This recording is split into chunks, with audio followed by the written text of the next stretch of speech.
All right, and welcome into the Fantasy Pros NFL Draft Show. Today, we preview the top 10 wide receivers of the 2025 rookie class. I'm your host, Seth Woolcock, and today I'm joined by a man who's the play caller of this particular program, Coach Derek Brown, a.k.a. D-Bro. What's going on today, pal? I didn't know that I inherit OC. I'm used to DC play calling duties, but I'm happy to be here. And I'll just turn the play calling duties over to somebody that's even more skilled than myself for this program. Yeah, absolutely, man. We welcome back an absolute weapon on the show today, owner and COO of Fantasy Points, co-host of The First Read, Brett Whitefield. Brett, happy St. Patrick's Day. Thanks for joining us today. Are you feeling that Irish spirit at all, my friend? Of course I am. I'm Irish. I've got the Irish blood. It's so it's a great day. We celebrate St. Patrick's Day in my house. Okay, yes, same here. I did my first Irish car bomb over the weekend. Not a fan, honestly. Wasn't my best performance ever. Like, just a little too thick, a little too much going on over there, Brett. Yeah, did you chip a tooth on the shot glass hitting you in the face? I was worried. They told me right before I did, just like be cautious, don't go too fast, or that will happen. So it seems like kind of a little bit of a balanced delicacy there. Heck yeah! All right, I can't do car bombs. No, never. Can't give me all the Jameson you got, but not the car bombs. They were fun guy. 20 years ago. Right? Yeah. I feel you guys there. As noted, today we will be breaking down Mock Draft Database's top 10 rated wide receivers and tell you everything you need to know before investing fantasy draft capital into these players. And with not knowing how Travis Hunter will be deployed in the NFL, we excluded him from this list. As always, thanks for joining us here on Fantasy Pros YouTube channel or the audio feed.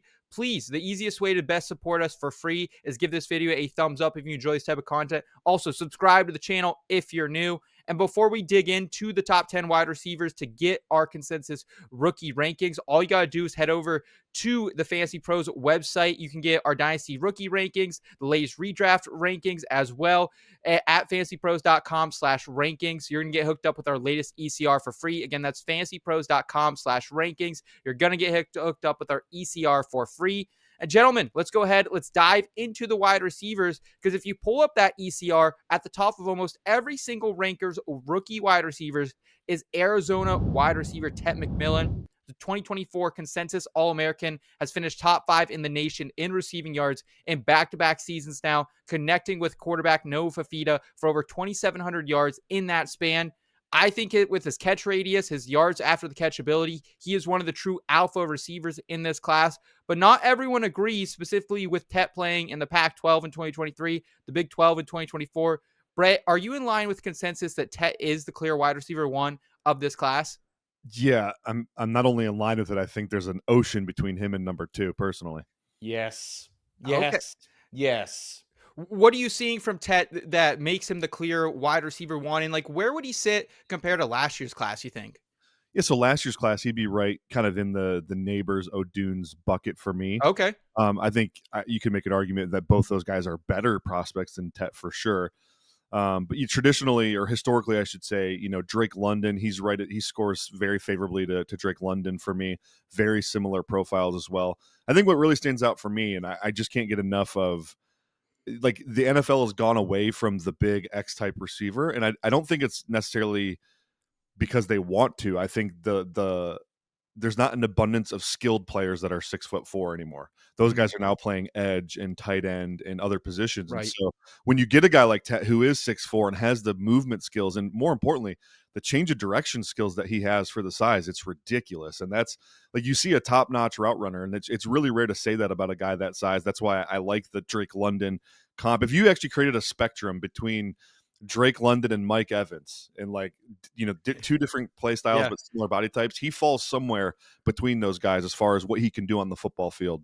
There's a lot more to his game as well. He's the traditional height, weight, speed, acrobat in the air, contested catch guy, but he can also separate at a really high level. So, I mean, to me, that's why he's far and away the best receiver in this class. D-Bro, where do you think Tet eventually ends up in the NFL draft? And it sounds like you potentially also have him as your clear wide receiver one in this class.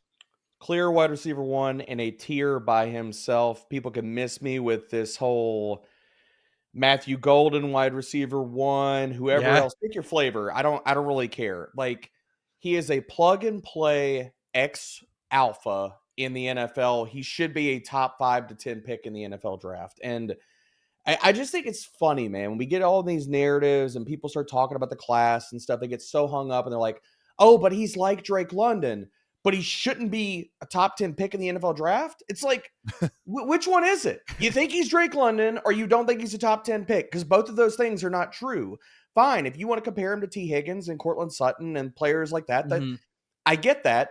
That's not where I fall. And I kind of question if that's where people are falling with him. Like, Tetairoa McMillan moves in a different way than other guys that are 6'5".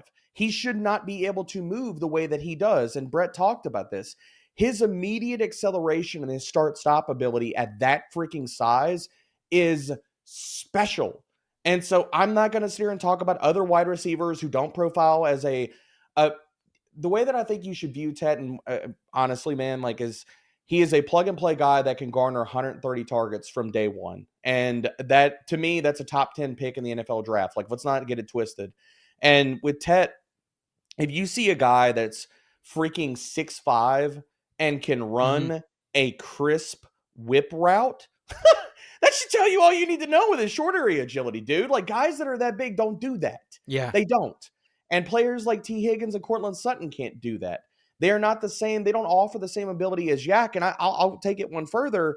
I think Ted is a very comparable player to Drake London. Now, where I think that they are different is Drake London doesn't have Ted's speed and acceleration immediately. That's why I think they are different players in the sense that Ted offers more Yak ability than Drake London does in the NFL. And, you know, we could go for days about the analytical profile. He's battle tested against man coverage. Like, we're talking about, because not every wide receiver comes out of college facing a lot of man coverage. But you look at where Ted sits, 3rd and 10th most man coverage targets of the last 2 seasons. He's top 10 in yards per route run against man coverage in that stretch in both seasons. So, yes, plug and play wide receiver 1 from day 1 in the NFL. Brett, where would you take him in a Dynasty rookie draft super flex format? Is he behind, obviously, probably Ashton Genty, who's going to be that consensus 101? Can he get up to 102, or do you still prefer Cam Ward and Shedeur Sanders in that super flex format? He for sure can get up to 102. It's all landing spot for me, right? If he goes to the right situation, if he lands in New England or, gosh, what's another? Raiders. If he goes to the Raiders, how do you feel, Brett? Raiders is, I probably prefer New England because there's no target right. But Raiders still, it's pretty limited, and we've seen Geno have success with, like, I guess, bigger body receivers. But I'm trying. There's another spot that's really intriguing to me, and I'm blanking. Carolina. Well, yeah, Carolina again. Another. Carolina be good. You know what it was? If we were to believe, there's some naysayers. I think he's going to slide outside the top. If we start to buy into that, and let's just say we agree he's going to start to fall. Like, what about a team like Denver or Green Bay trading up to get him? Wow. I think that's when you get into the conversation of, well, shoot, you put him with Jordan Love, we're cooking with absolute fire here. So he for sure would be the number 2 player for me in that scenario. What if he were to go to Jacksonville, Brett? If he goes to Jacksonville and you team him with BTJ? It's ceiling limiting, though, is a problem with BTJ. Yeah, no. BTJ is he's an outstanding player. So he probably wouldn't be in the number 2 conversation for me in that scenario. Mason Graham's going to Jacksonville. I just gotta say that I've mocked it every time. I've already put money down on it. Like, that's the hammer of the draft for me. Yeah, Travis Hunter, but conversation for another day. I know we're talking wide receivers, but I've also mocked Mason Graham to the Jags mostly.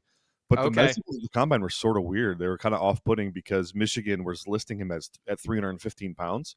And so when you watch his tape and you're like, oh, that's the profile we're getting at 315, that's ridiculous. But now, like 296 with some length concerns, that's a little frustrating. I could see Mason slipping, just a few spots. But, okay. Yeah. Well, something to consider as I'm working on my mock draft 2.0. Hopefully it will be out next week on FantasyPros.com. Next up is one of the biggest risers up draft boards over the past 3 months. Texas Longhorn Matthew Golden transferred from Houston to Austin this past year.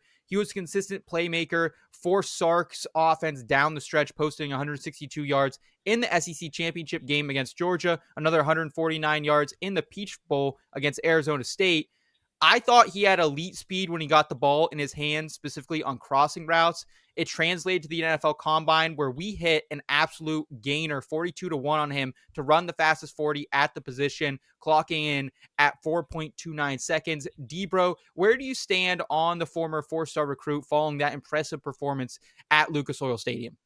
He is my wide receiver 5 of this class. Ooh.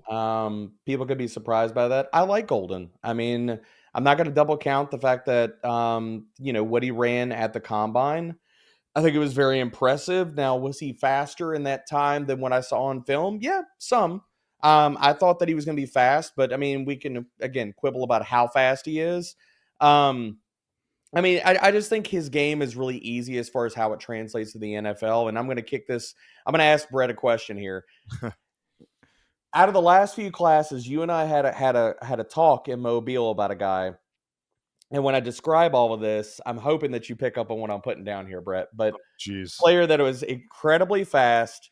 You didn't like him a ton because while he is a fantastic route runner, not going to break a lot of tackles, not offering you a ton of yak. He came out of the U. Oh, this God, is my comp for him. Yeah, that's exactly who I see when I watch Golden, man. Like maybe he's a little bit faster than Olave, but they win in similar ways. It's all route nuance, route running. He's not going to break tackles.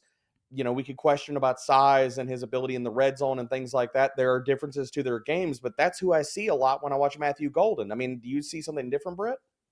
No, I see a lot of Chris Olave for sure. That's not my current working comp for him. But as far as like the vertical route tree, his salesmanship at the top of his routes, the feints, the fakes, all that for sure resembles Chris Olave. I've been going with Jordan Addison. Jordan Addison, that's a good one too. He's a ball winner. Like, he's a great route runner, similar to Chris Olave, but he's a ball winner in the air. And that's the thing that really impressed me most about Matthew Golden, which is funny because he's like 5'11", 190. Yeah. Dude, he's an acrobat in the air. Ridiculous contortionist ability. I didn't see, like Debro, I didn't see 4.2 speed necessarily on tape. At least that's not how he plays. And I think that's a good thing. I actually think it's a good thing. So people are going to think I'm dogging him. Like typically guys that are that fast, they don't have the route nuance that Matthew Golden does. He's a much better, route runner, very technical in what he does, but his body control and the contortionist ability in the air, that's what really stands out. Like, because now he can beat you a variety of ways. He can generate big separation, or he can just go be a ball winner in the air, which is kind of the new mold wide receiver in the NFL. You look at like Stefon Diggs, Justin Jefferson, Jamar Chase. They're all Amon-Ra St. Brown. They're all right around that size, right? 5'11", 6 foot, 200 pounds, 205, but they all win the ball in the air. And they're great in contested situations despite the smaller frame. So I think Golden kind of compares favorably to those guys. Maybe if we had a little bit better resume with him, we'd be a little higher on him in general. I think he's my wide receiver 4 in the class, but I really do like him. And I think in a weaker class, he's a guy who probably plays better NFL football than we saw him play at the college level. Yeah, I agree wholeheartedly with the better NFL production and dude, I just honestly think that's a Quinn Ewers conversation. I mean, we could talk about like the last few years for all the Texas guys, all their skill players, like, some of these guys, because of the quarterback play that they're saddled with in college, can really hurt like what they look like on paper from an analytics and a production standpoint, because you just like watch Golden's tape. We're going to talk about Isaiah Bond later in this episode, but both of them, it's just like he ain't it, man. I mean, you could see a lot of times where yours like Golden and Bond are running down the field wide open, and yours is like, I ain't throwing that ball 40 yards down the field. That's not happening, bro.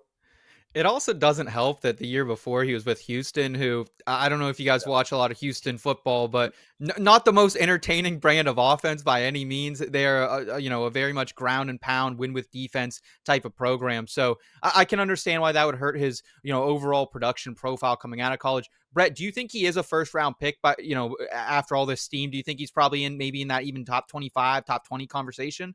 Yeah, he doesn't score that way for me necessarily, more of a high 2. Okay. But we know the NFL overdraft speed, and they're going to overvalue it. He's going to, I think, 18 to the Seahawks.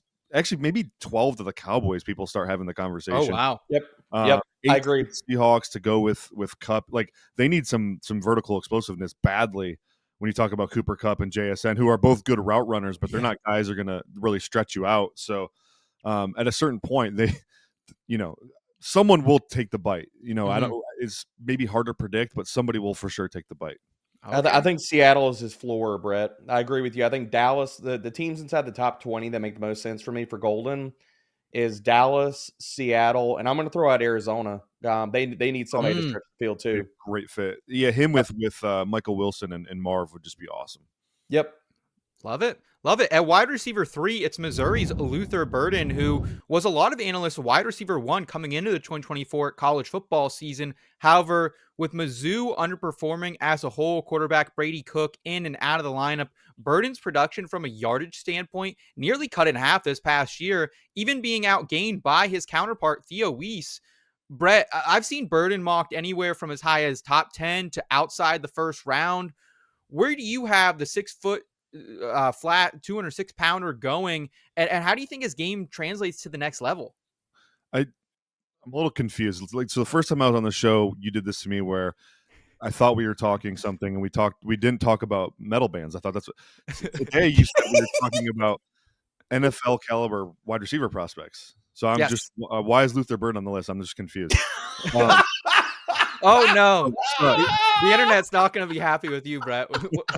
Oh, they're really not going to be happy when I jump into this conversation either. Whoa. Little tongue in cheek. I'm not that low on Luther Burden. He's an NFL caliber prospect. I just don't get the hype. I do think the draft community though is wised up a little bit. I've seen guys like, and I don't pay a ton of attention to this, but Daniel Jeremiah has not been mocking him in the first. I believe Brugler left him out of the first in his last. So the guys at the top of the community are kind of coming around on the fact that maybe Burden's not as good of a prospect as we initially sold you on. But here's the deal with Burden for me, man. His production profile, which is what everyone cites when they're talking about Burden, that 2023 production profile. Yep. It's completely fraudulent. We have not seen a player in recent memory have a production profile that was so reliant on screens and slot fades as we have Luther Burden. It's disgusting. I charted every single catch this guy had over the last years. He didn't have a single reception on an in-breaking route. Nothing he does at Missouri as a route runner translates to the NFL level at all. Everything he does is after the catch. Everything he does is this vertical plane. And for those that don't know, and I've given this spiel on my own show, so if you've already heard me, I apologize. But at the college level, you have basically it's a market inefficiency where you have these extra wide hashes, and defenses pretty much primarily play quarters coverage. And so offensive coordinators have figured out we're going to put our best guy in the slot, and we're going to allow him to go get a two-way go against a safety with his, basically sitting on his heels because he's scared to death you're about to rip a post or a corner route on him. And that's exactly what Missouri did with Luther Burden. It was one of my complaints with guys like Elijah Moore and Wan'Dale Robinson and Tutu Atwell, same production profile as those guys, and those aren't really working out in the NFL, right? So Luther Burden, all of his production, screens and slot fades. He doesn't know how to run routes yet. He's a very good after-the-catch player, and that's where he translates best right now. Get him in a Kyle Shanahan-style offense, maybe Houston at the end of the second round, something like that. I feel really comfortable with him there. Maybe Miami somewhere in the second or third round. I feel comfortable with him there.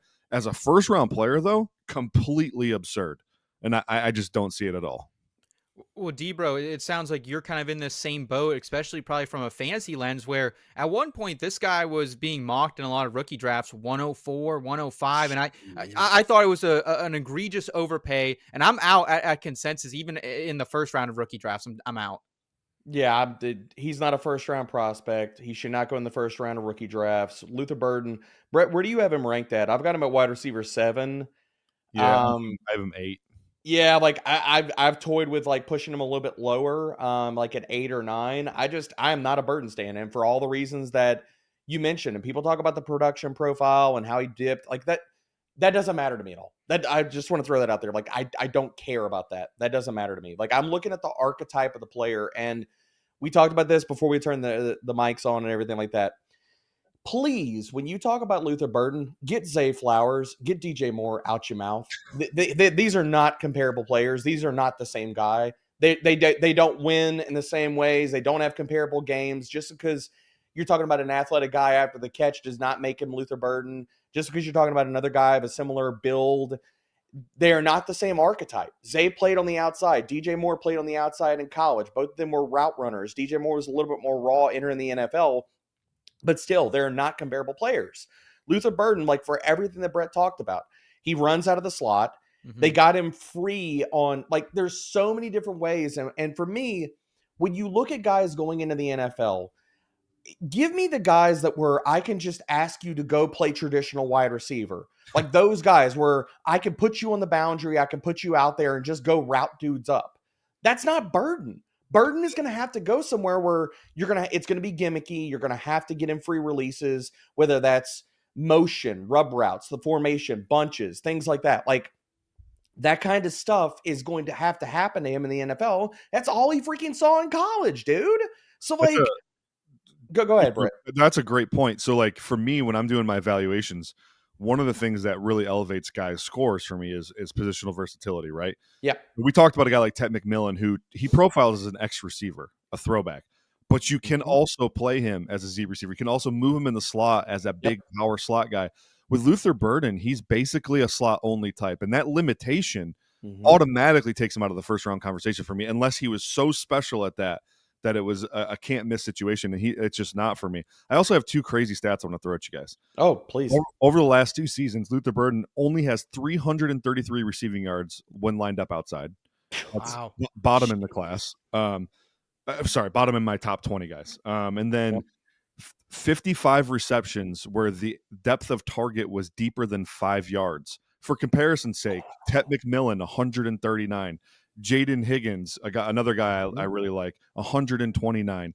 Matthew Golden even had more, and he only played 1 year at Texas. Like, I mean, it's ridiculous. Like, his profile is so fraudulent. It's really interesting to see because, like, Scott Barrett at Fantasy Points, he has a really, really good model. It's super predictive. Scott has this innate ability to not watch a single play of tape on any guy, and he can still be pretty directionally accurate on all of them. His model hates Burden, like, just completely crushes him. So the film tells me Burden's not very good. The top guy doing models that I know, prospect models, also says it's not good. I think that's safe to say that he's probably not very good. I agree with everything you laid out, Brett. And the last thing I'm going to throw out there for Burden, because I've heard this talked about, and I want to be very, very clear about this. And this goes back to, like, how we evaluate prospects and just the context of players. Because I've heard this is the pushback for Burden when people talk about his route running. To say you have really good movement skills does not mean that you will be or that you are a very good route runner. These are very different conversations to have. Sure. And just because you have really good movement skills does not mean that you will emphatically turn into a good route runner. Those are very different things to say. Very different things to say. So I'm not going to make the mental leaps or perform the mental gymnastics to say, oh, because this guy is athletic or I really like him, I'm just going to say that he will become a good route runner. You are absolutely and unequivocally talking out of turn when people say that. Like, you will not catch me saying that. And I think the funny thing about Burden too is watching Mizzou this year. I remember that Texas A&M game.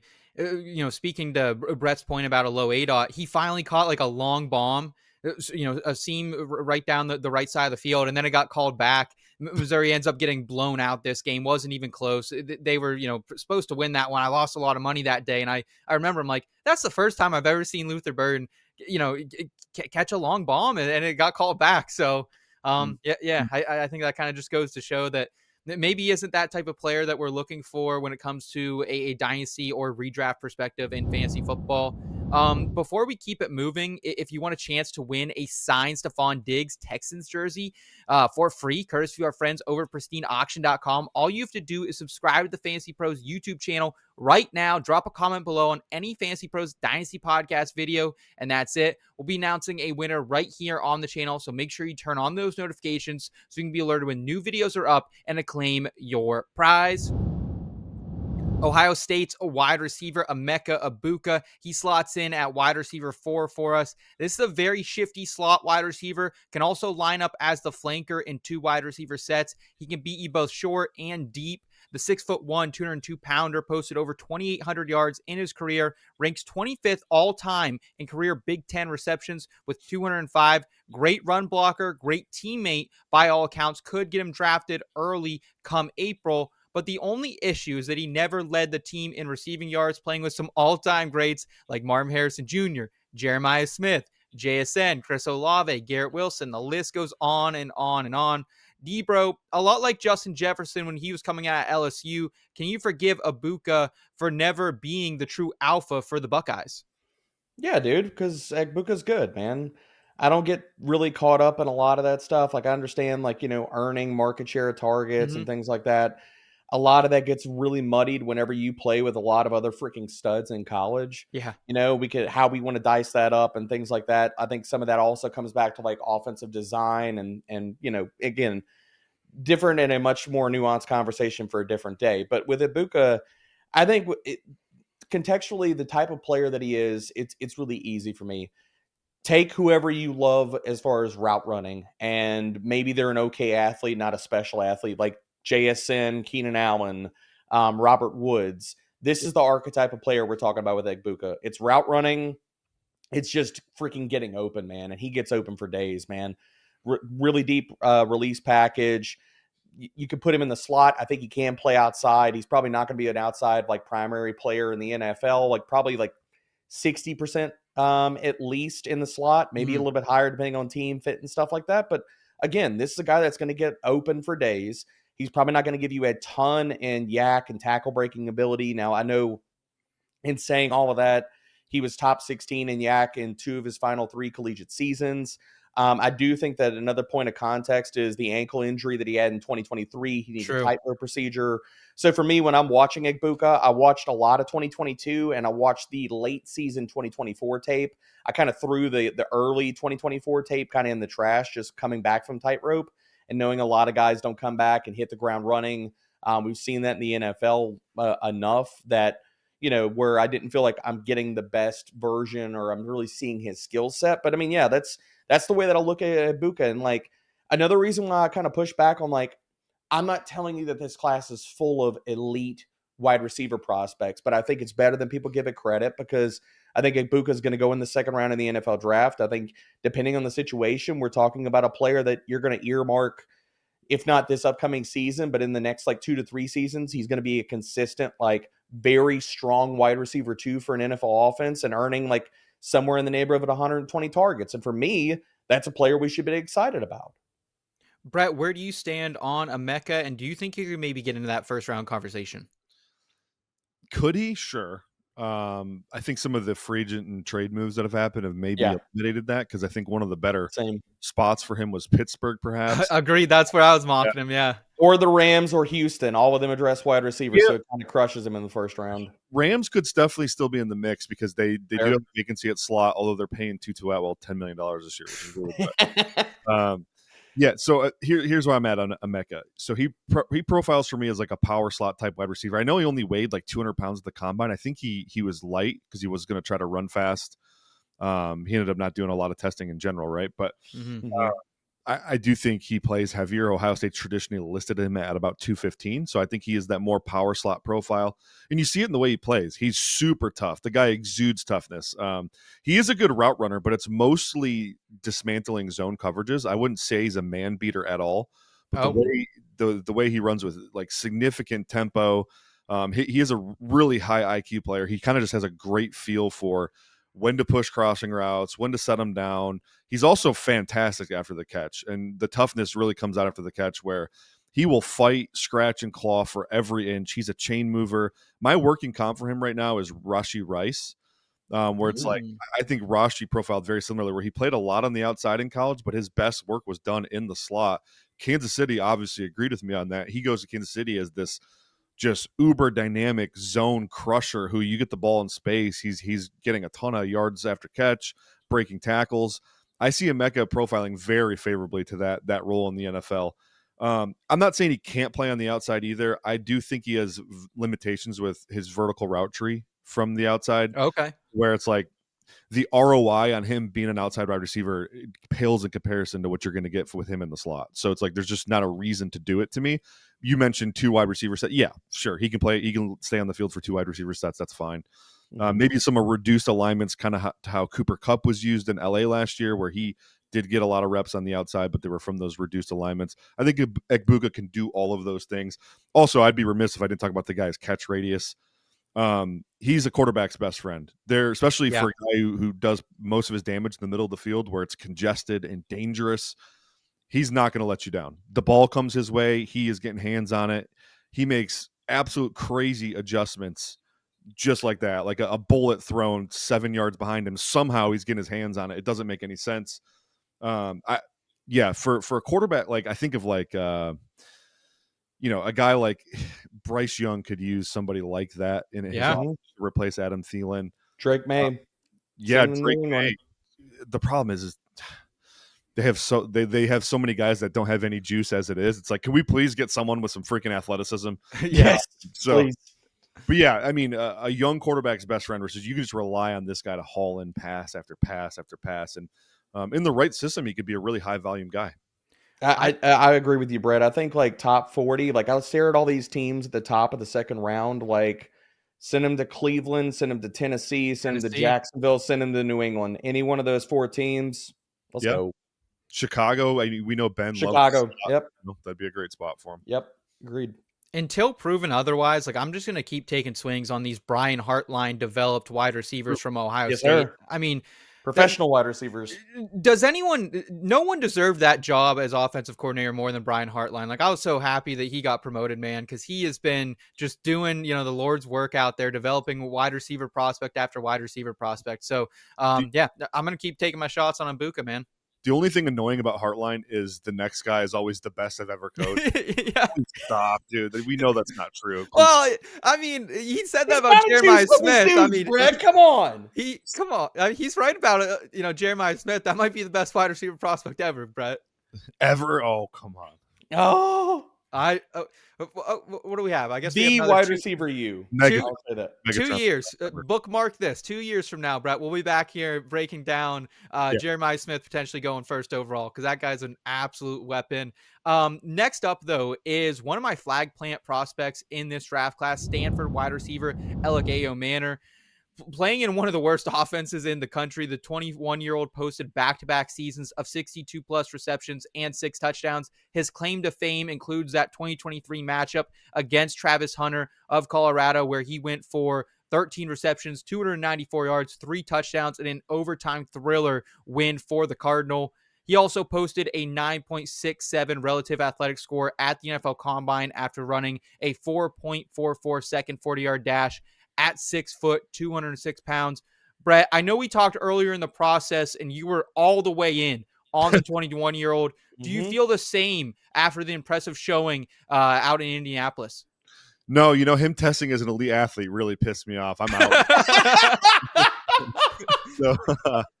No, I love that this thing tends to happen when I do wide receivers. It's like I'm early on a guy and test better than people think and whatever. So yeah, Elic he's awesome. We'll go through his skill set, but I think the thing I love about him the most is the culture fit that he is. Like he is like everyone loves the way Puka Nacua plays. Hair on fire. Yeah. This could be my last play ever. That's how Elic plays every single snap, and he did it on a bad team. Imagine this guy's on playing winning football in the NFL. The level of effort he's going to give you.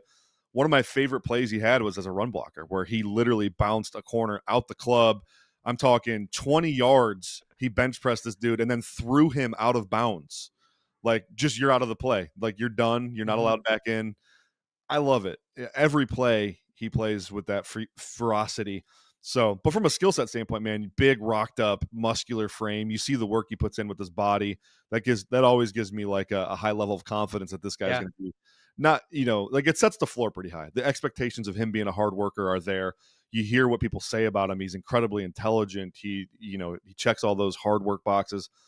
But he's a traditional X-type receiver that can also be your power slot if you need to. But at Stanford, he was basically pinned to the boundary, asked to run the vertical plane. I think he has the deepest resume in the class by a lot beating press. For whatever reason, teams tried to come press him, and it didn't work out too well for them anytime, including Travis Hunter.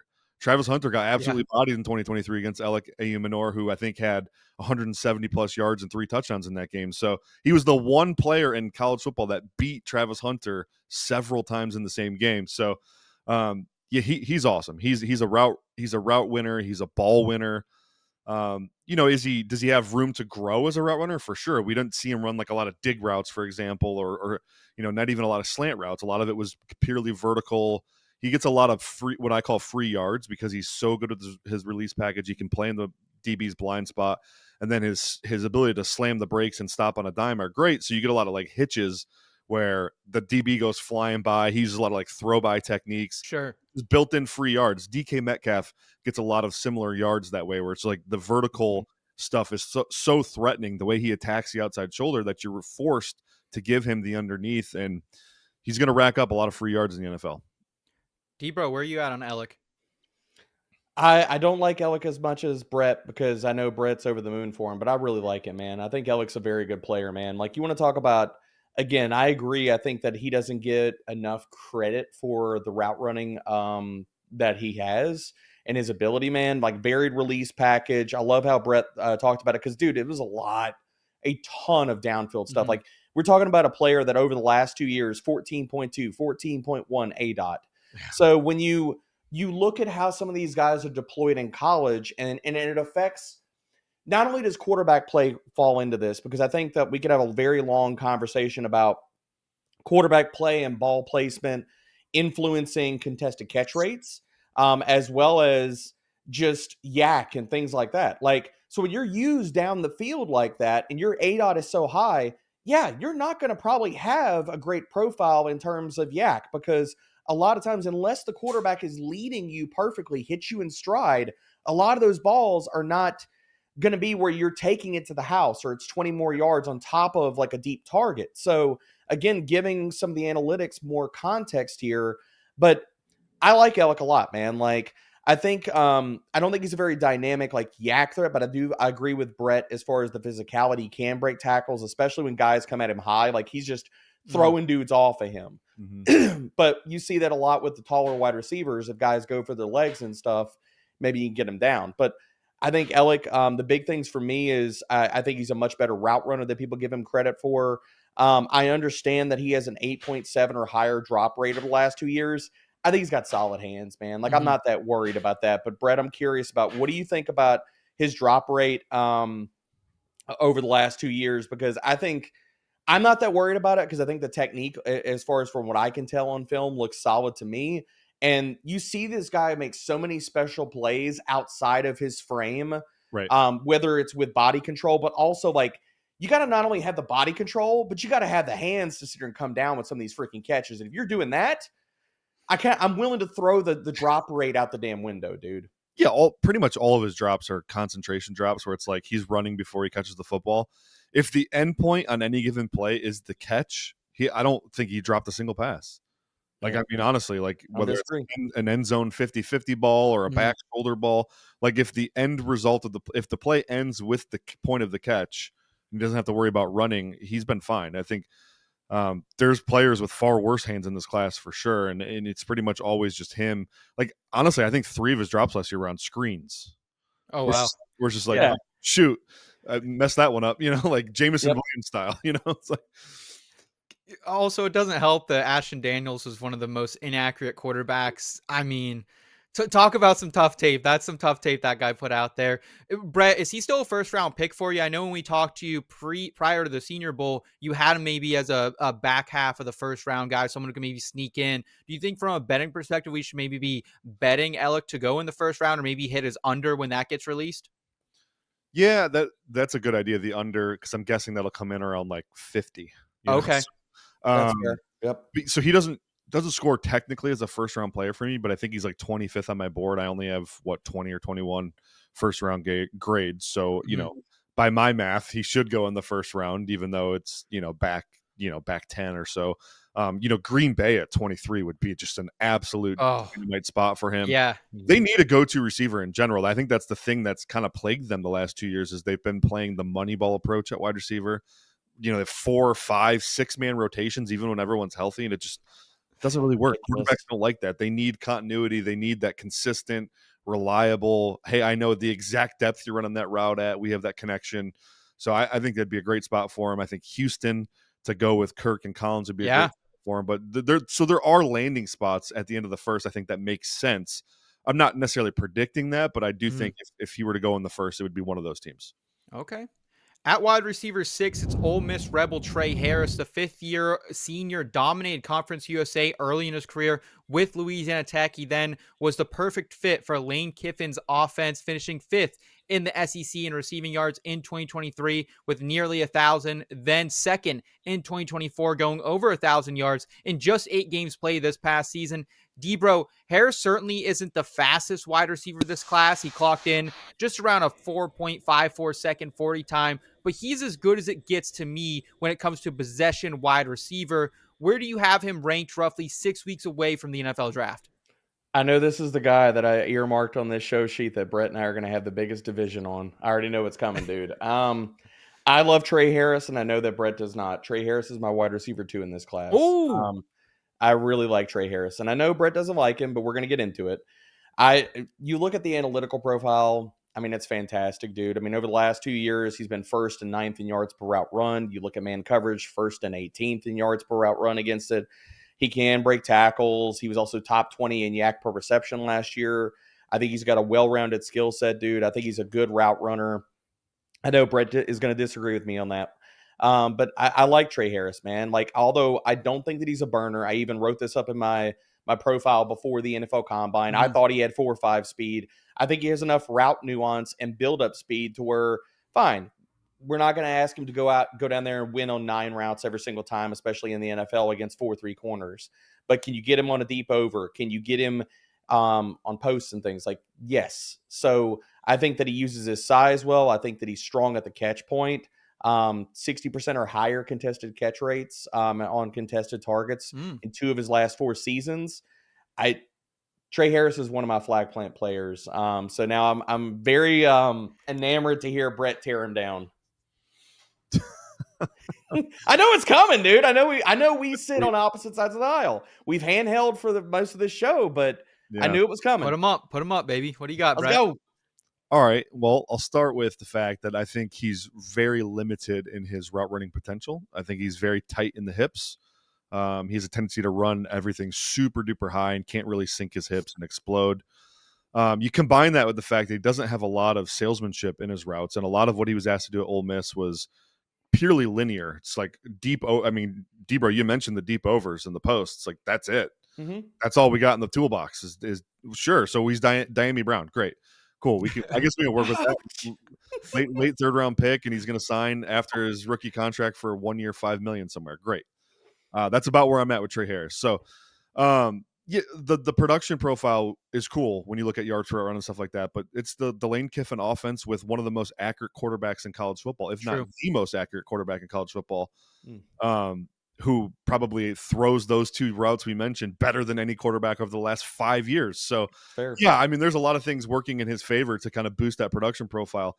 But for me, it's just the lack of translatability at the NFL level. He's not good after the catch. You mentioned his contested catch stuff. I think he's bad in contested catch situations. He lets DBs play into his body. He kind of tracks the ball really funny, so it's not always a clean approach and attack at the football. He's a little late in his jumps. I think you look at some routes that don't have direct breaks, he's very drifty on, like shallow crossers. He drifts all over the place. Speed outs, he's drifting all over the place. He can't run a stick concept to save his life. I got a lot of issues with Tre Harris if you didn't already figure this out. But no, I knew it. I knew it was coming, dude. And it's one of the guys I knew we were going to sit on opposite sides of, and that's good. Yeah, I actually think Jordan Watkins, his teammate, might be a better prospect than him. Oh, wow. I think Jordan Watkins might have a more translatable skill set in the NFL, and I know Tre Harris was a better producer in aggregate, but when you look at when Harris missed games, Watkins was every bit as productive as Harris. So I don't know. He's a tough sell for me. I think right now I have him, I got him with like a mid to late 3rd round grade. So like I still like him to some degree. So it probably sounds like I hate him, right? But I'm just comparing him to Debro's hype. I don't like him. But a mid to late 3rd round grade is still pretty good for me, and I I think if you want to improve your wide receiver, if you need Diami Brown, just go draft him in the third. So where do you have him ranked right now, Brett? In that wide receiver, like 11 to 13 range, somewhere in there? I have him. Yeah. How did you know that? I have him wide receiver 13. Because that's about where I'm at with third round grades. Like that's the tier where I have all my third round guys. Yeah, I think let's see here. Yeah, he scores right around like Ty Felton, Tre Harris, and Jordan Watkins all are like right in a Oh, wow. bucket to me. So Okay. I think the great thing about discourse on these players is it creates opportunity for you to either find value down the board in your dynasty drafts, or just, hey, I'm out on this guy here. I'm gonna wait. I'm gonna hit pause. I'm gonna let him be someone else's problem. That's probably Brett. If you're in any dynasty leagues with Brett, he's gonna let him go past you. But and I think the other thing that's great about discourse is you don't want to give in to groupthink, right? Like I think too many times in the fantasy football community, we all give into groupthink, and it's great to see the pros and the cons of a prospect like Tre Harris, Debro laying out a lot of the pros, and Brett kind of throwing out more of those cons. So appreciate that analysis, gentlemen. By now, most of you have probably already heard of Reality Sports Online, the powerful fantasy sports platform where owners get to build and manage their fantasy team like an NFL general manager. But the question is, have you tried it yet? It's time to go see what all the buzz is in the Dynasty community is about. Free agency, multi-year contracts, a rookie draft, multi-team trades, franchise tags, contract extensions, first-round rookie options, automated contract and salary cap functionality, and much, much more. Think it sounds complicated? It's really not. And the best thing about Reality Sports Online fantasy front office is that it doesn't take any more time than a standard league. It just requires more strategy. Think you're among the fantasy elite? Well, this is the platform to test your mettle. Still not sure? You can test your GM skills for free in a mock free agency auction. And if you like what you see, use the promo code FantasyPros to receive a 10% discount on your team or league today. Again, that's promo code FantasyPros to receive a 10% discount on your team or league today. Fantasy just got real at realitysportsonline.com. At wide receiver 7, it's the 6'4", 214-pounder Jayden Higgins out of Iowa State. Working with quarterback Rocco Bech, Higgins finished 4th in the Big 12 in receiving yards in back-to-back seasons, totaling nearly 2,200 yards in that span. He also has had a sensational pre-draft process. He was one of Debro's biggest winners following the Senior Bowl. Also caught a touchdown from a halfback pass in that game from Ollie Gordon. In Indy, he then goes out, runs a 4.47 second 40-yard dash, finishing with a 9.85 relative athletic score. That's 3rd among wide receivers. Brett, what are you looking at when it comes to Higgins? Could he potentially be a day 2 lock for you? he's a round 2 lock for me. Round 2, baby. Oh, round 2 lock. Top of the round 2. Yeah, Higgins he's kind of nasty. Like a freaking stud. I actually just telling Scott Barrett this last night. Like Higgins was the second wide receiver I watched in the process. I watched Ted McMillan first, then I watched Higgins. And so coming out of Ted, I was like, all right, I like Higgins. There's a lot to like. And then I kind of watched the other guys. All of a sudden, I'm 170 prospects deep, and I kind of forgot about how good Jayden Higgins is. So yesterday, I was like, I think my kids were napping, and I was writing some profiles. Like, you know what? I'm just gonna watch some tape. So I put on Jayden Higgins, and I was like, oh my god, this guy's insane. I forgot how good he was. So, I mean, he scores as I shouldn't forget. He scores as he's a high second round gear. He's like a top 40 player to me in this class. wow. Yep. Agreed. The thing that's crazy to me though is what a disgusting route runner this man is. Yes. And I really like the thing that stands out the most is his get off, his acceleration and burst. And so he attacks DBs fervently, like with that linear explosiveness to the point where they are forced to address that vertical phase and they have to get in phase. And that gives him access to a bunch of other stuff, a bunch of other breaks. And he's super, like his route breaks are super crispy and abrupt. I read somewhere, like one of the top guys, I don't want to say a name, but they wrote up that he can't sink and explode his hips. I want to ask them what freaking tape they're watching. Yeah. Like, honestly, I mean, I think he's one of the best route runners in the class, and he just so happens to be 6'4". So you're probably about to ask me, well, why don't you have a first-round grade on him, right? So there are a couple red flags. Like, I don't think he's great getting off press right now. I think you do see a developing skill set there. We saw him improve at Mobile a little bit, but it's still really laggy and hesitation driven press releases. And so I think for him to profile as a true X, he's going to have to get better getting off press to be successful in the NFL. But the route running, the ball skills, the catch radius, the overall athleticism, it screams like high level wide receiver one potential in the NFL. Wow. And then you add to the mix the fact that he's an uber productive guy. Oh, hold on, I had a point I wanted to make here. Oh, when they did use him in the slot as like a power slot type, he looked like Michael Thomas, like New Orleans Thank throw, God. just Yeah. gonna crush you on slants and slants and crossing routes, and he will dominate your zone coverage too. He's got a really good feel for that. So like this guy profiles really well for me. I think he's actually a really high floor ceiling, which I haven't heard a lot of people say. I think they kind of think he's more of a, high risk, high reward guy. I think the opposite. I think he's a high floor, high ceiling guy. It's like very low risk with this guy, and then a big payoff if you hit on him. Where's he in your rankings, Debro? Jayden Higgins, wide receiver 6. Okay. Right behind Matthew Golden. I freaking love Jayden Higgins. Yes. Brett. Actually, Higgins was one of the first guys when I got into the process that I watched too, Brett. And I remember texting Brett, and we had not spoken about him, and we both came down with Michael Thomas for him. Because I'm like, bro, you put this guy in a power slot role in the NFL? Oh, dude, like Sean Payton, come on, please draft this dude. Send him to Denver. Make him a power slot. Like I want to see it so freaking bad because he actually tested better than I thought he would at the combine. Like it's not that I thought he's 6'4" and he's fast as heck. Yeah. But dude, like we need to put some more respect on this guy's skills. Like 6'4", 214 with a 9.87 RAS, like running a 4.4, jumping 39 inches. He's got a 92nd percentile broad jump. Like this is all like, again, why I push back that like people say this wide receiver class is not good. And I'm like, okay, have you heard the good word about Jayden Higgins? Because apparently you haven't. Like, dude, send him to the freaking Tennessee Titans at the top of the second round.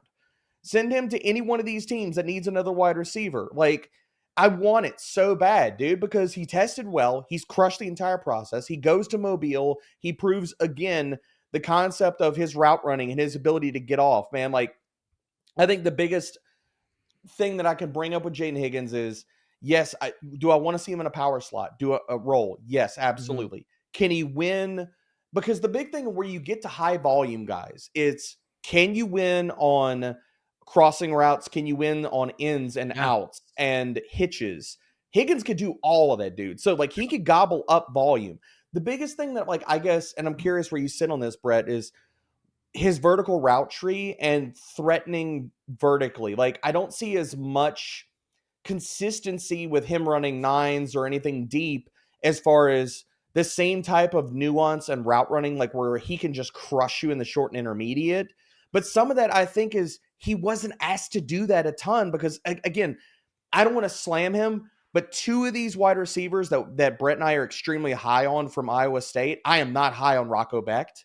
So I think a lot of this is more of a function and a fallout of the quarterback play and the team designing an offense that fit the quarterback strengths more than saying, okay, the wide receivers and what they do well. So I have some more questions about his ability as a vertical receiver, but Brett, where do you sit with that?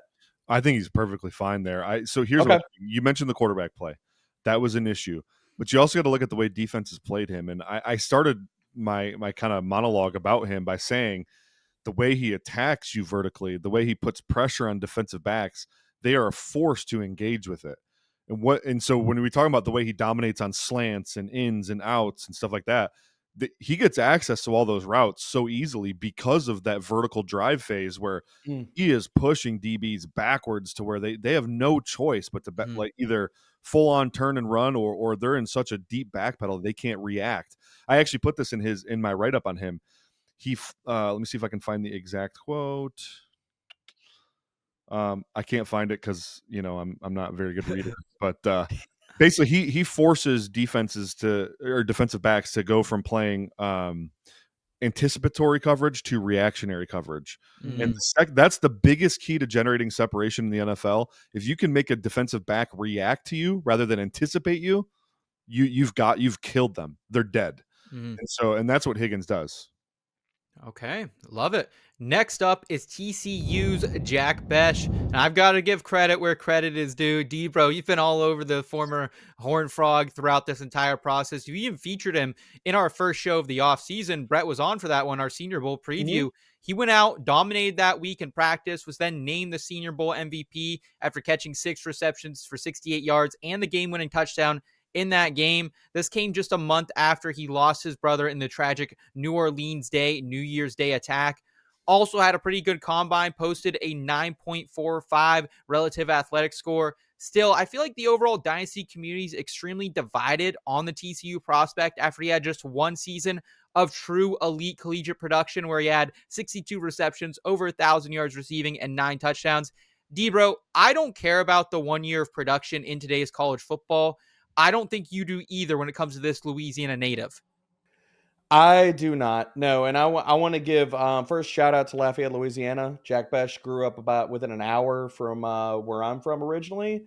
So we had a wonderful time in Mobile to sit here and talk about Louisiana and stuff. That was a good time, man. But I also want to give some flowers here. I was not alone in my love of Jack Bech, man. Like Brett and I talked about him a ton in text before then, and Brett was really, really high on him before Mobile. So shout out to Brett as well. But like, dude, like it's in my write-up on FantasyPros.com. Like the first sentence in that is Jack Bech is a dog. And that is what I feel like we need to contextualize around his skill set, around his tone set.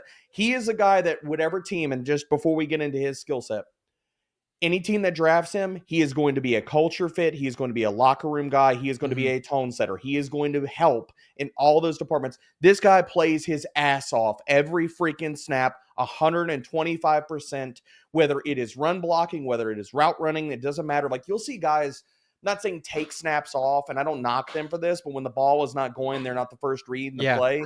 You might see they're going at half speed and stuff like that. That is not Jack Bech, dude. He is a freaking dog.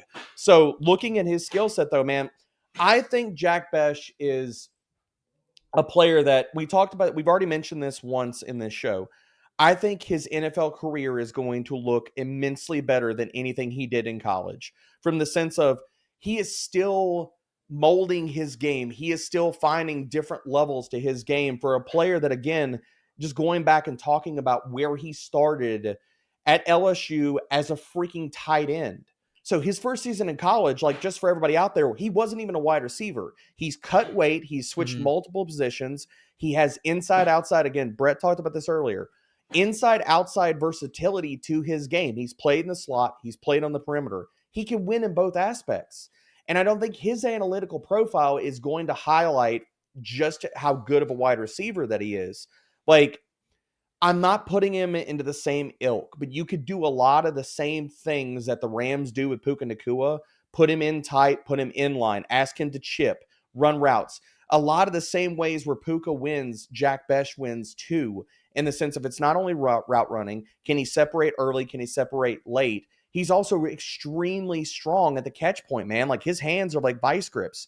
In 2024, he had 50 wide receivers, at least 20 contested targets. Jack Bech, fourth best in contested catch rate. So a player that I don't think that anybody's going to walk away wowed by his analytical profile or his testing or any of that. I think he is a much better player in any team that if he falls, I think he could go in the second round of the NFL draft. I think he's probably going to more likely go in the third round. But any team that drafts him in the third round, dude, you are getting a steal off this player and what he can be at the NFL level. Brett, do you have a comp for Jack Bech? Yes. Who is that? If George Kittle and Cooper Kupp had a baby. Okay, I've seen the closest I could come, Brett, was I felt like he's a better version of Juwan Jennings, but maybe I'm off with that. Far more athletic version. Yeah. Juwan's not near the athlete that he is. That's not terrible. I mean, I think the easy comp is Cooper Kupp, just because they do a lot of similar things. I hate doing it though, because Cooper Kupp and Jack Bech happen to be white. Yeah.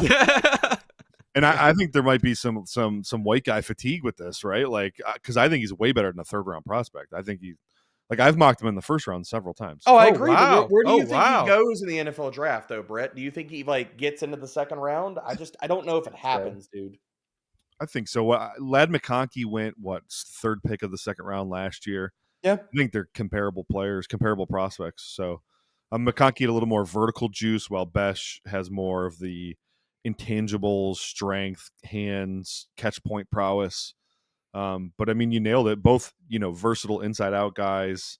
But the level of compete that Bech is going to bring, the culture, tone set. I think teams have learned from passing on guys like Ayomanor St. Brown and Puka Nacua. Yeah. Those real culture. I think teams have learned that's just a mistake. Don't do that. And passing on Jack Bech would be a mistake. Okay, awesome. Well, real quick, I wanted to remind everyone about our Dynasty Rookie Draft Simulator that lets you complete a mock draft in just minutes with no waiting between picks. You can customize your league settings to match your league's exact format. Premium subscribers can also test trade scenarios by mocking their traded draft picks. Prepare for your rookie drafts and Dynasty startup drafts in one place. Use our Dynasty Rookie Mock Draft Simulator to dominate your rookie draft today at fantasypros.com/simulator. We've got 2 wide receivers left to break down, starting with Iowa State's Jaylin Noel. Noel totaled over 2,000 receiving yards, 15 touchdowns for the Cyclones over the past 2 seasons. He's also finished top 6 in the Big 12 for receptions in 3 straight seasons. He was also named the Big 12 Special Teams Player of the Year in 2024, averaged over 15 yards per return on punt returns. Noel was one of our biggest winners, or the biggest winner, from the Senior Bowl, and also had a sensational NFL Combine, posted a sub-4.4 40 time. Brett, where do you rank Noel, and where do you think his skill set best fits at the NFL level? Noel is my wide receiver 3. Yes! Oh, wow. Oh, Yes! wow. You love Iowa State, my friend. He's my wide receiver 4. Apparently, Let's go. Must be the Trey Kimberling influence at Fantasy Points. He's an Ohio State guy. Oh, okay. All of our Shout out to media. Trey. He's a marketing genius guy. Yeah. So, anyways, but man, Noel is just fantastic. And I had a first round grade on Ayomanor St. Brown when he was coming out, and Noel wow. reminds me of like a clone of Ayomanor, except that Noel might be a significantly better athlete than Ayomanor, which is kind of scary to think about. Mhm. But they do a lot of similar things. For me, Noel is just like he's got the inside out versatility.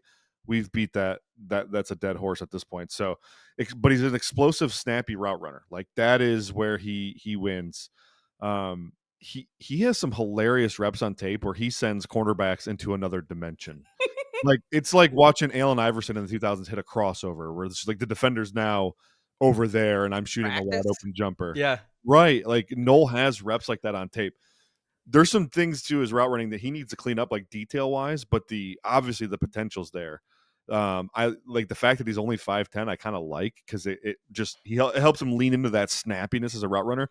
His feet are always under his hips, which is the number one thing for being a snappy route runner because he doesn't have to move very far to change directions. Right? It's like he constantly has access to change a direction, and so I think that's awesome. The fact that he doesn't have anything lacking in his physical profile. Yeah. Like extreme agility, extreme change of direction, extreme ability to stop on a dime, and then he's vertically, the linear juice, the explosiveness. It's all mouthwatering, man. It's like it's ridiculous. There's really not anything he can't do. He's got like you would think a guy that's 5'10", 190 or whatever he is would struggle beating press. Well, that's not true either. He's awesome against press. He's got like a couple different go-to press releases. Like he's got a hezzy crossover. I mentioned the Allen Iverson move. He's got a split release that's just devastating. He attacks leverage incredibly well. He's also a football vacuum. I think his drop rate was just okay, but like when you look at the reps on tape, we already mentioned his bad QB. There's so many balls thrown off target in his whereabouts where it's like in a different zip code and somehow he finds it. I don't understand again how a guy that's 5'10 does this. It shows you his explosiveness, but the ability to make those last second adjustments, it's so great. And then on top of that, you're going to get some added value out of him as a return guy. Yep. Like he's a really good return guy. He didn't get to do a lot of it in 2024, but in 23 he had I think he had a 72-yard kick return. He's just a phenomenal player all the way around. There really isn't anything he can't do. D-Bro, we've touched on Noel and how he could potentially be the Mm-hmm. biggest value in Dynasty rookie drafts, so much that I was doing a mock draft with a couple people from the industry maybe 2-3 weeks ago. Sleeper did not even have him listed as a player in their Ridiculous. Oh. in their app yet. So like that just Mm-mm-mm. shows like nobody's Mm-mm. talking about this guy. And meanwhile, you and Brett potentially both have him as a top 5 wide receiver in this Yep. class. He's been my wide receiver 4, remains my wide receiver 4. I freaking love Jaylen Noel. We talked about Jaylen Noel before the Senior Bowl. And since that point, I loved him back then, and he has gone out and he has crushed every single part of the process. He has absolutely just put emphatic check marks to everything. And yeah, I mean, in Dynasty rookie drafts right now, I've got him as in Superflex, I've got him as my 12th overall player. He is right Wow. behind Tyler Warren. I love this kid. Like, Brett evoked the name of Ayomanor St. Brown. I've used that name on this show for Jaylen Noel before, and I'll use it again, dude. That's the ceiling for Jaylen Noel. Like, my original comp for him was Khalil Shakir, but dude, he's way more athletic than Khalil Shakir. We talked about it and touched on it, dude, but a 9.7 RAS. He jumped 41 and a half freaking inches in the vert. He jumped over 11 feet in the broad. He goes out and he runs a 4.39. His shuttle, his 3-cone, everything is above the 80th percentile. This dude is awesome. You could put him on the outside. You could put him on the inside. Like, I'm not telling you I want Jaylen Noel running 70-80% of his routes on the perimeter. But can you run, again, we talked about positional versatility. Can he play on the outside and win versus zone, win versus press? Yes, he can. He's got the athleticism, he's got the release package, he's got the route running, and he plays through contact extremely well. So he's going to offer you yak. He can get downtown. Like, I didn't need to see him go to the combine to know that he was freaking fast. The question is just how fast he was, because on film, he has got pull away speed from freaking corners. You see it religiously. They ran him down the seam and he is running away from dudes. You team that with the play strength, he can break tackles, and Brett talked about it, the body control that this guy has and his ability, because I don't care that he's 5'10". When you jump 41 and a half, you are jumping and you are getting into the same range as 6'1", 6'2" receivers with only decent or maybe not great verts. Right. So he plays bigger than his size, and it shows up everywhere on his film. Because, I mean, we talked about it. He can play above the rim because he has to correct just so many bad targets from Rocco Bech, where he's making these plays outside of his frame that other receivers that are not as athletic as he is, that don't have the ability with the jumps that he does, they wouldn't be making, dude. So again, we talked about these Iowa State guys. Both of these guys are being underrated. If you were to airdrop them into a system where, like, they had better quarterback play in college, like, both these guys go to freaking Ole Miss, people are talking about them as first-round talents in the NFL draft. Wow. I'll tell you one thing. I am fading Iowa State this upcoming year in all betting, like, season long. I'm taking their under on the win total because, like, I just don't think people give enough credit to these wide receivers because, I mean, even my co-host over on the Betting Pros College Football Show, Terrell Furman, loved the guy. He is a Rocco Bech stan. I'm pretty sure he's got a jersey in the closet for him, but these wide receivers really did help make him, have a great season, get all the way to the Big 12 championship game. But moving forward, we'll round out the program with Texas wide receiver Isaiah Bond. After starting his career in Tuscaloosa, Bond transferred to Texas in 2024, battled injury almost the entire season, did lead to some regression in both receptions and yards.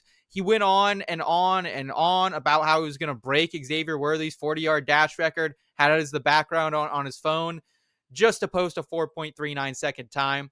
I don't want to say I told you so, but I legitimately told you so. If you follow me on X, I said, any money you bet on this guy to run the fastest 40, you're lighting money on fire. D-Bro, does him having that time and weighing in at just 180 pounds, does that hurt your projections at all for Bond, or do you like this guy? Not really. I mean, it doesn't. I figured he was going to come in around that size. 5'10", 180. That's fine, man. Like, and again, with the speed, I know that we're all trashing him because the other thing is, like, don't go out there and run your mouth that you're going to break all these things and then fall that short. You know what I mean? Yeah. Like, Bond, you would have been a lot better to take the Jaylen Noel route. Don't say anything and then just go crush the combine instead of run your mouth and then you fall short, man. Don't don't create expectations for things that maybe you're not going to back up. Now, getting into his skill set, I liked Bond more than I thought I would. But again, we're still talking about a wide receiver that right now I've got him in my tier 4, the bottom of my tier 4. Like, he's bouncing anywhere between like wide receiver 11 to wide receiver 13, 14 Okay. ish. Yeah. In that range, like a third, fourth round-ish grade on him. I mean, the speed shows up on the film, man. Like effortless speed. He doesn't lose a lot of speed changing directions. For a player that the route run, like the question that I have for NFL GMs is why in the hell are you going to go spend the capital to draft Luther Burden when you can just get Isaiah Bond a round to maybe 2 Sure. rounds later? Yeah. Like, they're not that different of a player. Now, there are some differences as far as short area quickness and stuff like that, some movement stuff. But like as far as speed and what they're going to be asked to do in the NFL level, like I don't see a ton there. We could also have the conversation about the same things with Quinn Ewers and the analytical profile for Isaiah Bond. But it's just speed. It's put this guy, get him into space, use him on screens, use him out of the slot, use him on ins, outs, crossers, just let him run away from guys in that type. Like, if you were to tell me Isaiah Bond, like, stick him in Washington, man, let him go be like, I'm not saying that he's doing a lot of the same thing as Deebo Samuel, but like use him. Cliff Kingsbury loves this archetypal wide receiver. We saw it with Rondell Moore and Andy Isabella. Like, put him in the short area and just give like easy gains for Jayden Daniels. Like, but that's the kind of, I guess, archetype of wide receiver I see from Bond. What do you think, Brett? I mean, Derek pretty much nailed it. I like Bond quite a bit, but the consensus, like early on, he was like a round 1 favorite. Like, there's Yeah. That was never was ridiculous. in on that. I Yeah. think there's definitely a role for him in the NFL, and perhaps one of my favorite things about his skill set is he just changes math. And I think anytime you can get a guy who affects defenses without touching the ball, that's like a win for the offense, right? And so, by the way, he's way faster than 4.39. I don't know, like, it was really like I'm not sorry. Based on the tape, the way he set up the fact that he's going to break the 40 time, Yeah. I bought into it because I was like, the dude is freaking fast. He is really He fast. played faster than Matthew Golden, like in Matthew Yes. in 4.29. So I think sometimes 40-yard dash time lies. The GPS time, he had the fastest GPS time in the class. So he's Fastest mile per hour is too at the at the combine. And what did he hit? Like 24, I think, Brett? In fact, have you heard about the simulcam conspiracy theories? No, I have not. Pretty crazy. There's people out there. You can find them. I won't say names, but they've actually done the work on re-engineering the simulcam footage, and NFL networks played his simulcam. They started the video later than Matthew Golden and the other players they were comparing him to, just to make it look like it synced up. So there's a conspiracy that he actually did run faster than 4.39. Oh, wow. System. Dude, I mean, his film speed, he's faster than that. I agree with you. Like, it just when you turn on the film and a guy just jumps off the page as far as how fast he's moving, dude, it's ridiculous, dude. Like, he is fast. There's reps where they're like the corner's giving him 10 to 12 yards of cushion, and he's past them in like a blink of an eye. And you're just like, that's completely crazy. Like, it just destroys cushions. So there's a lot of concerns to his tape too, though. Like, he's not good against press, like really bad. Like, Georgia effed him up. Like, he was like, he couldn't get off the line of scrimmage. It was pretty crazy. Nowhere to be seen. Yeah. Not a ball winner at the catch point either. Yeah, I mean, that just goes back to play strength. Not a physical player. I think my concern too is, like, I liked Jermaine Burton a lot last year. Oh, man. Very similar archetype player, right? And Burton might be dealing with some, maybe some mental illness type stuff or off field, whatever that's dragging him down. But like, to see him flop so fast, I'm like, oh, is Bond going to do the same thing to me? Because I really like some of Bond's reps. Former teammates, yeah. Yeah, true. Former teammates, right? Yep. But there's a lot to like about his game for sure. And going back to the math changer point, the league's already playing a lot more too high than they ever have, or at least in recent memory. And he's going to force teams to do that. You do not want to leave him ISO'd up against a cover 3 or man coverage defender. I mean, he will destroy them. So I think that's a valid point. If you're a team that likes to run the ball, like New England, we talk about New England needing some juice. I mean, this is a guy, Vrabel's going to want to run the football. The best way to run the football is to force defenses into some weird, coverage schemes. And so I take that safety out of the box. Yeah, good call. Good call. I mean, dude, send him to San Francisco. Get him into space. Let Shanahan do some fun things with him, man. Yeah, that can't be overstated. His yak ability is crazy. Mhm.